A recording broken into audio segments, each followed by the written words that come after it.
Well, we're trying to wait. Miles' mom and sister are coming, but they got stuck in a little traffic, and we can't keep this place. I can't believe how many people showed up.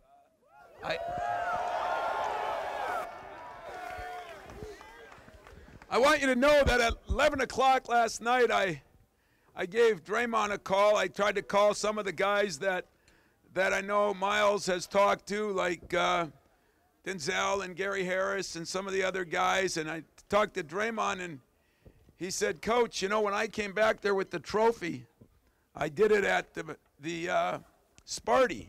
He says, you're not going to have a press conference in some stuffy room and not include all the students and the fans and the people, are you?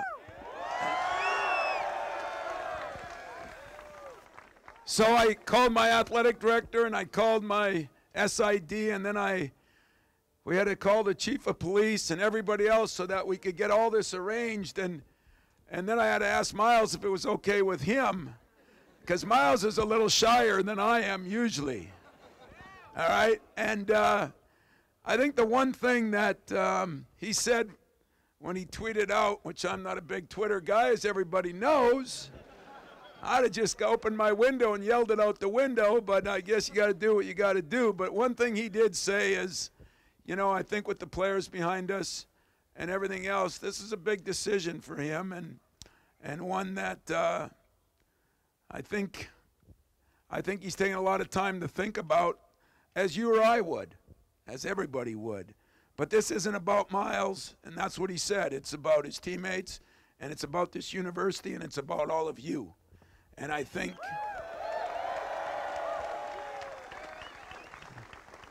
before he tells you what's going on and we answer some questions from the media, you know, remember this in your life. Everybody's going to have big decisions to make. And there's a lot of reasons. I can think of some decisions I've had to make in my life, and some of you have had to make big decisions already. Where you go to school seems like a big decision. Last couple of weeks, what he's going through, that seems like a small decision. And yet, you'd make decisions, and maybe he'll tell you why he decided to go to the NBA, or why he decided to stay here. And so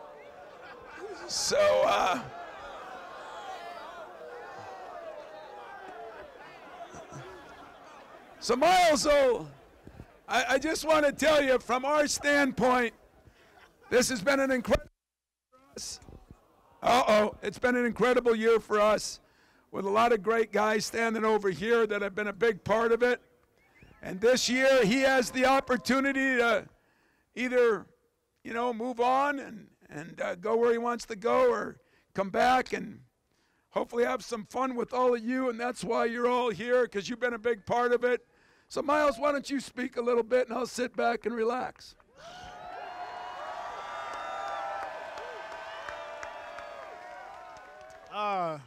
Man, I just want to thank all of y'all for coming out, man. Y'all ain't have to do all this, but I want to thank y'all for that, man. I want to thank God for this opportunity I got to either reach my dreams in the NBA or stay here with my teammates. But I got some unfinished business here, and I'm just saying I want to stay.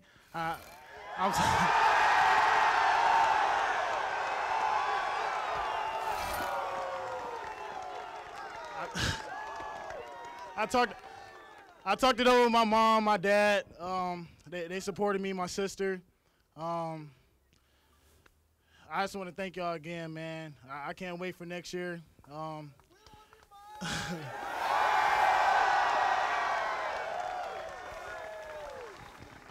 just get.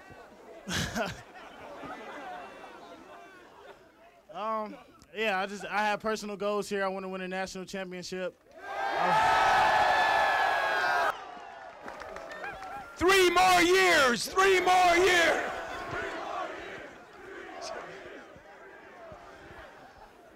No, my teammates, they're a big part of it. I love my teammates. They've been supporting me, and I know they're going to have my back no matter what. So I can't wait for next year and to spend it with y'all. So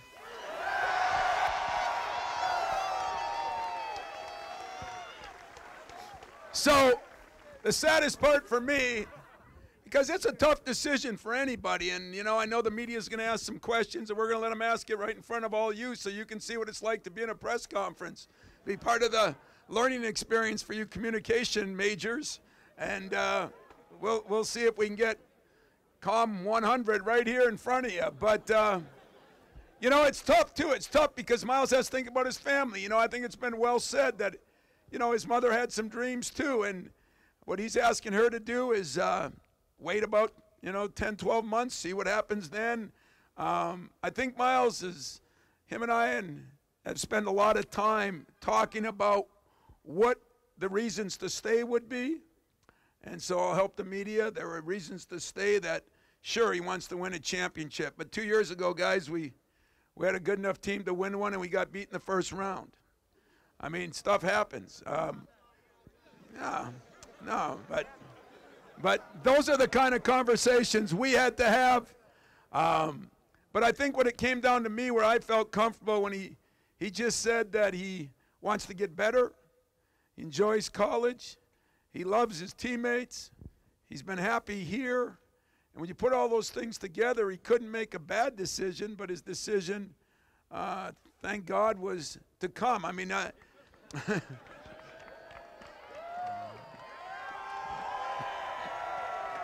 so I think we'll take some questions from the media, and I don't know if you got a mic there, and then we might even take one or two questions from you guys after if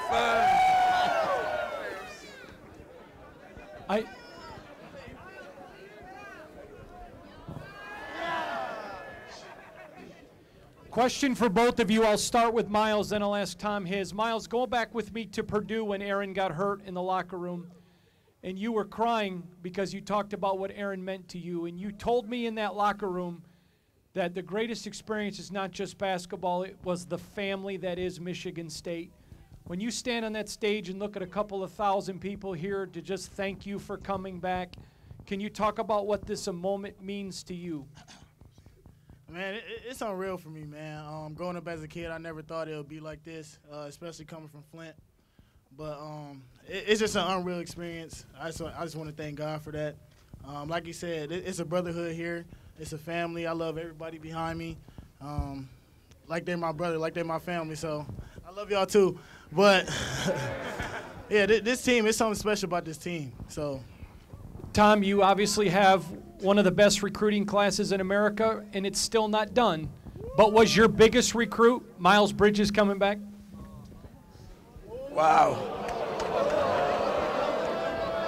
You know, the answer is we landed the biggest fish. But you know, I know there'll be a lot of people out there that won't believe this. Miles will, our team will, and family will. But I didn't recruit him to come back. It's a difficult thing to be a coach and try to give him the pluses and minuses. And something happened 2 nights ago. We had our academic gala, and we got done with it. And I called Miles, and I said, I gotta talk to you, man. You know, because my job is to make sure he does what's right. And for all of us, it's to come back. That doesn't necessarily mean it's right. As I said, you're gonna all have to make tough decisions in your life sometime. And so we rode around this campus, didn't we? I took my car, we rode around the campus, and we just talked about, you know, all the reasons to go. And it just didn't even hit into him. And I asked him at the end, I said, are you getting tired of me? And he said, no, I'm not tired of you, I'm just tired of the same questions. And I kind of knew then that, you know, I thought he had really thought it out. I think it was something he thought about all year, and yet I don't think he put a lot of time into thinking about it. There's nothing wrong with being happy. You know, there's nothing wrong. I always tell a funny story about myself that I didn't even tell him, and it's not the jobs that I could have gone to or this or that.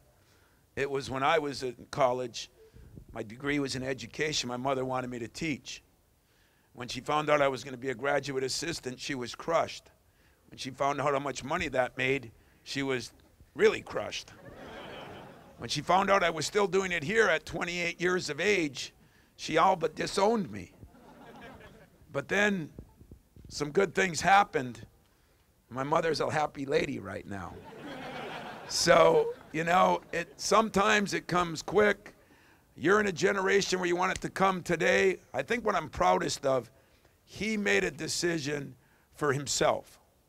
And there were a lot of people pushing and pulling him. For all of us that are pulling him, there were a lot of people pushing him. And he had enough courage and enough wisdom and enough fortitude to do what he wanted to do. And tonight, we benefit from that, okay?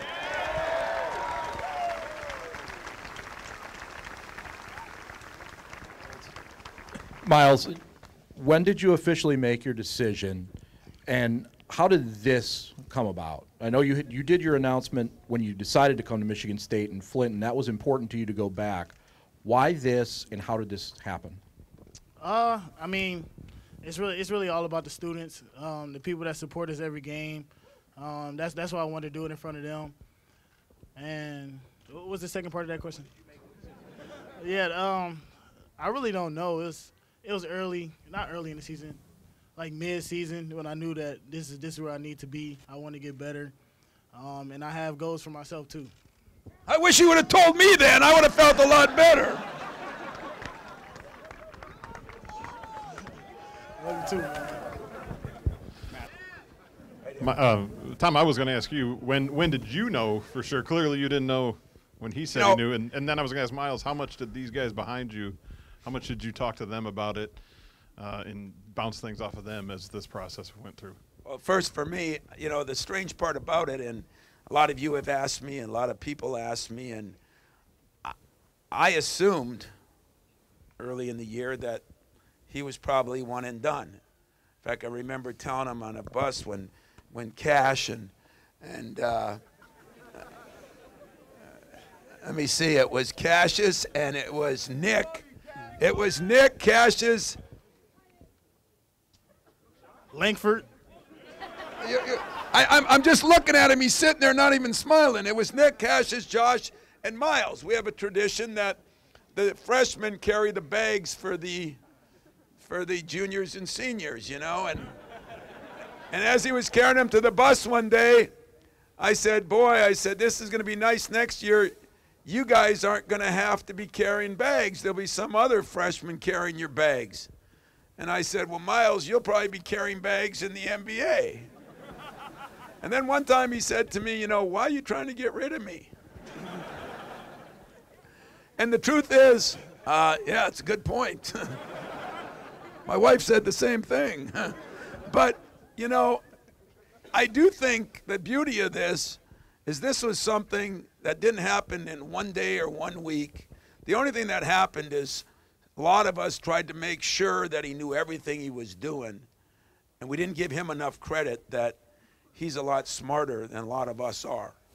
And I say that with great respect because he never acted like he wanted to leave.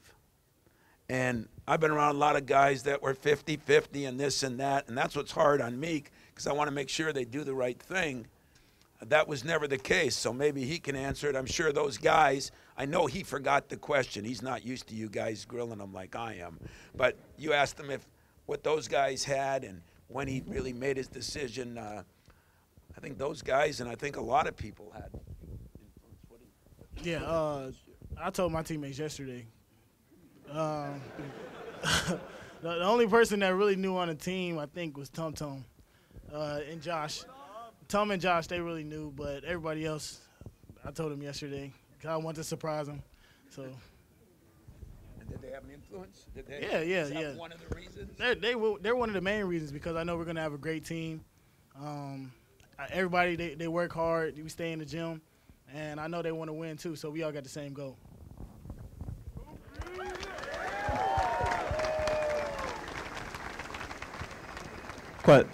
Question for both Miles and Tom. Miles, obviously, you know, the Flint connection, very special. You come from a long line of guys. How much did that weigh into the decision, the Flint legacy at Michigan State? And Tom, you clearly have a connection with the city. It's, you know, done great things for your program as well. Well, before we do this, she drove 90 miles an hour, so we got to get Mom and Dad and everybody up here.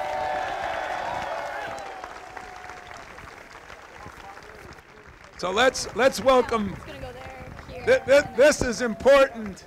As you're part of our family, they're part of our family. And so, pretty cool.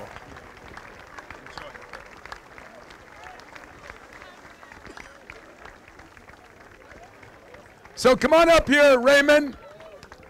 Raymond up here, and Tara up here, and Mom Cynthia, you can sit right over there next to Miles. Sit down, man. I'm great. Glad to see you won the lottery. I did win the lottery. How you doing, Mom? You good? Yeah. How you doing? Good?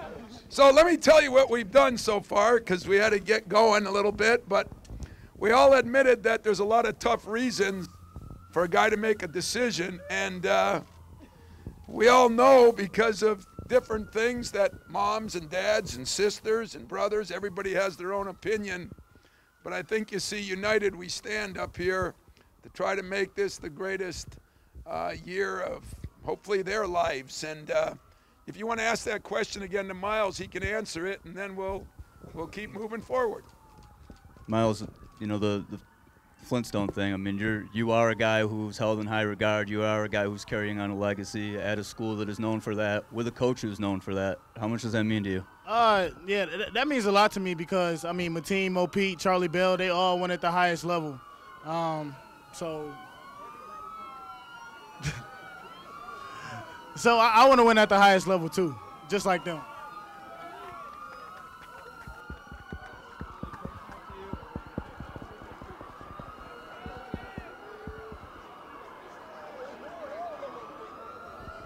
Boy, that's one hell of a party we got going here.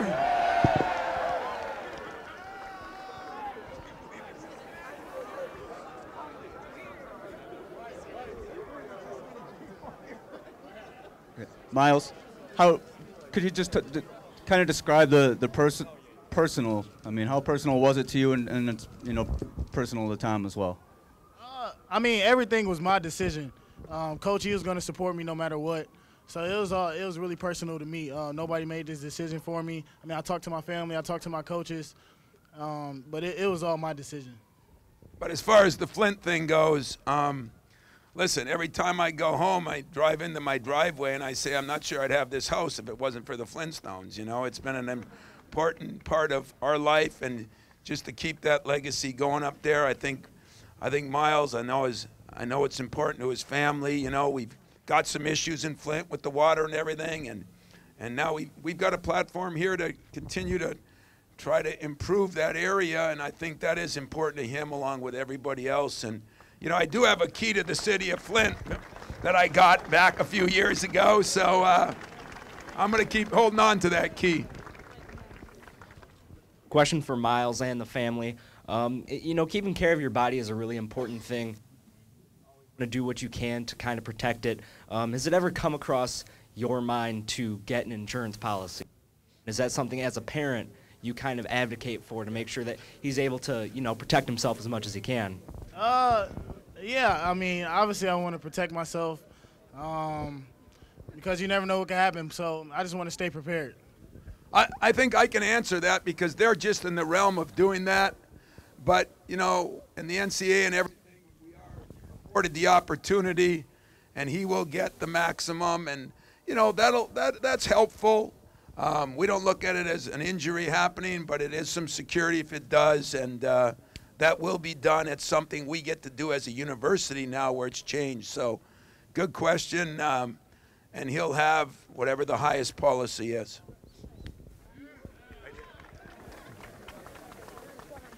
Miles, you said you wanted to. What do you want to address next year to get better, and why not go through the evaluation, you know, because you can come back.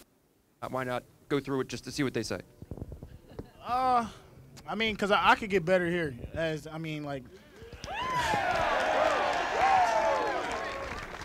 I could get better here, I mean, as well as in the NBA, but I'd rather stay here and get better. I mean, I have a lot to work on. My ball handling, I want to shoot better, rebound better, just become a playmaker.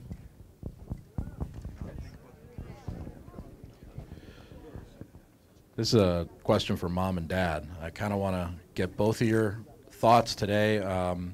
How much you talked with Miles throughout this process, both of you.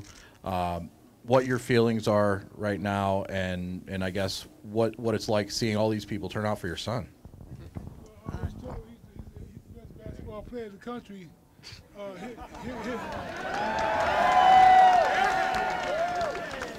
I tried to get Josh Jackson, the one that played for Kansas, to come here to Michigan State to play with Miles because they growed up together ever since the 10th grade. And I still say Miles got a better game than Josh Jackson.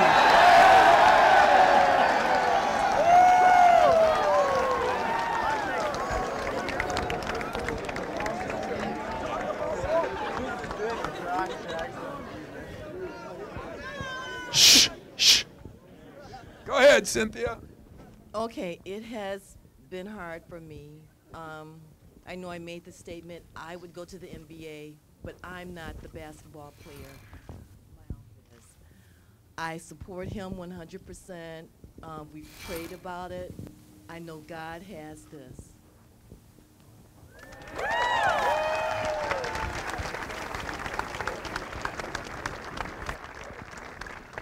And Cynthia, to kind of piggyback off of that, I know you were quoted in saying that you think Miles should return. Raymond, you said, well, you thought that Miles, if it was you would go to the NBA. Raymond, you said that he could maybe improve another year and come back. For you, Miles, when hearing those contrasting statements, how torn were you when making this decision? I mean, I always knew I was going to make the best decision for myself. Whether it's staying or going, I knew either way I was going to get better, but I'd rather stay here and get better with my teammates, become a better person with them. And I love college. I mean, I love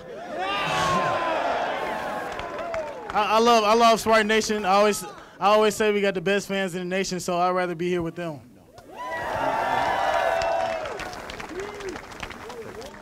Miles, you played a lot of the power forward position this year. How big of a sway in your decision was playing the small forward position, more natural position next year? I just want to be versatile. I want to be able to play any position. I don't really have one position I want to play, and that's why I'm coming back so I can work at all positions.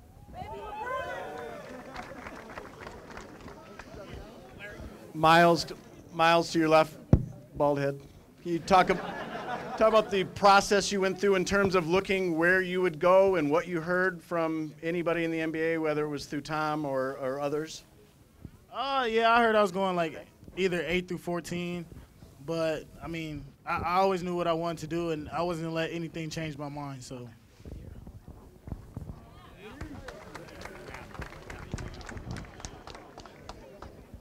Miles, how much of this is about your legacy, and how much of this was maybe an uneasy or unsettling feeling of how everything ended this year? Yeah, I hate to go out like that in the second round. You seen how hurt everybody was.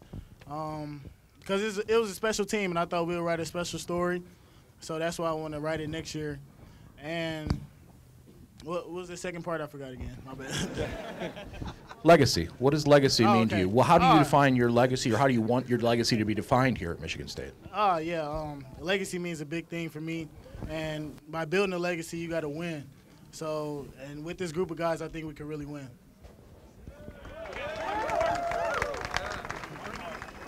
Tom, to follow up on the small forward question, when you look at the possibilities next year and him maybe being able to slide out of that 4 spot, what do you think of the makeup of next year's Well, I'm like him. You know, right now I got a lot of good players back here that probably get along as good or better than any team that I've had here. And I think I've had some very good teams and some very good chemistry. But, you know, with our losing Aaron and losing Elvin is going to be one thing. Tom will be a senior, and he's been great and a leader. And I think you're going to see incredible improvement out of a lot of guys. Some guys that were injured last year, like Kenny and Matt. You're going to see improvement from guys like Kyle, who also was injured. But then the freshmen, the biggest jump you make is between your freshman and sophomore year. You're going to see, I think, Cassius take on a whole new personality. I think you're going to see Josh and And you know, we've been beating on Nick to lose weight, and now I'm going to beat on him to gain a little weight. I got to get him back a little stronger. And then, of course, with Gavin and Ben, and you know, we just got a lot of guys that get along. And I think the one thing that if you asked Aaron Harris, who's sitting behind me, you know, that day at Purdue is when I really learned what the seniors meant to the freshmen. When I walked out there and Josh and Miles were there and Aaron was on the ground, and you know, it was something special. And I think a lot of times there's jealousy, especially in this day and age, and there's no jealousy. And it was a fun group to coach, even though it was tough with all the injuries. But when I look at what we got coming back, and I look at the opportunities we have, as I told our players, you know, their job now, Miles gave up a lot. You know, his mom's right. Miles gave up a lot. And it's our job to make sure he grows as even a better player, better person, better student. We become a better team. And you all appreciate that somebody's sacrificing. And someday you're all going to have to sacrifice a little bit. And somebody's got an opportunity to do something special. And he didn't let anybody sway his mind. I tried to sway it in a negative way sometimes, and it just didn't work. He's happy what he's got going. I'm happy for him, and I hope you're all appreciative of all these guys. One more question. This is for both of you guys. Tom, for you, you mentioned Ben. Have you heard anything yet on Ben? And Miles, for you, I know you've been actively recruiting some guys. How much does that change now? How much do you step up that recruitment of other players in the high school realm? Well, first for me, you know, in Ben's case, we're thinking we're going to hear something any day. You know, that's totally an NCAA thing, and I, you know, as you know, we can't. I want to make sure he doesn't, because we can't mention names or anything in recruiting. But to be honest with you, whoever said it early was right. The best recruiting that we did right now were the guys sitting up here and standing over here. Because this is a day and age where everybody's bolting and moving and leaving and doing this and transferring and doing that. We got a family here, and we want to make sure everyone in this place here, in fact, on this campus, kind of takes on the same attitude. You know, we're Spartans, we're going to hang together, and we're going to get some things done. So, you know, Miles is a great recruiter. Tom is a great recruiter. I'm learning that our freshmen are becoming better recruiters. You know, in the days, Kenny and Gavin and everybody else has done a great job, and I think we'll continue to do that. So you better continue to recruit when you're here, and when you're gone, you better recruit even harder for us. Is that, you answer it. Yeah, I mean, I've been recruiting, but we already got a good recruiting class coming in. Jaren Jackson, Xavier Tillman. Yeah, I know, that's it. So, yeah, I mean, yeah, I'm gonna keep recruiting. Thanks, guys. Well, let me close it up by saying that, you know, you guys in the media got a job to do, and I appreciate it, because I asked you, the media, I asked the fans, you know, try not to bother them too much. Let them make a decision. I thought, in all honesty, you did a hell of a job, because you got jobs to do. I thought you fans did a great job. Make sure you know that Mom and sister here, even though maybe I deep down wanted them to come back, and she maybe a little bit wanted them to leave, it was always for the right reasons. It was nothing against Michigan State. It was against, you know, what you got to do. I mean, my mom told me some things. I did 90% of what she said. I didn't do a few things she said. But this isn't against anybody or for anybody. That's what the jobs of people are. The people are supposed to give, the adults are supposed to give you guys, the students, the best advice they can give you. But when you get 18, 19 years old, you have to start making decisions on your own. So as easy as you think it was because you're all happy, this is not an easy decision. It takes, a boy makes bad decisions, a man makes good decisions. Maybe the boy that came here turned into a man because he had to make some tough decisions. And I think we all respect that. So thank you so much for coming. And